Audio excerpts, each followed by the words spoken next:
J'avais 75 ans. Les premières alertes, si je peux dire, c'était des pertes d'équilibre. Et puis la difficulté de marcher.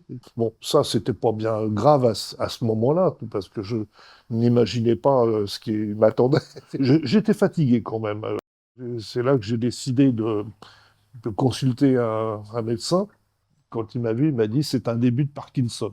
Et ce médecin traitant m'a dirigé vers un premier neurologue. On m'a proposé une hospitalisation pour faire des examens plus poussés, si je peux dire. On m'a fait une ponction lombaire et on m'a fait faire des tests de marche.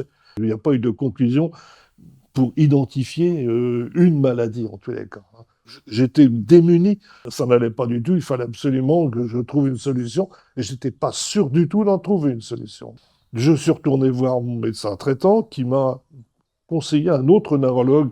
Et là, après allez, 20 minutes d'auscultation, elle m'a déclaré que je souffrais d'hydrocéphalie et qu'il n'y avait pas de médicaments.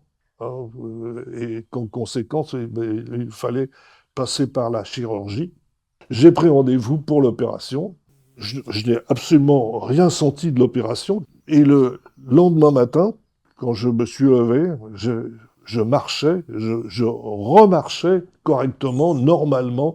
C'était inespéré parce que pendant 5 ans, enfin surtout à la fin de ces 5 ans, ma vie était foutue. Hein. Je me voyais en fauteuil roulant, hein, tout simplement. Hein. Aujourd'hui, j'ai 83 ans. Et franchement, je suis vraiment très heureux de pouvoir vivre encore dans les conditions dans lesquelles je vis. Donc c'était un miracle pour moi.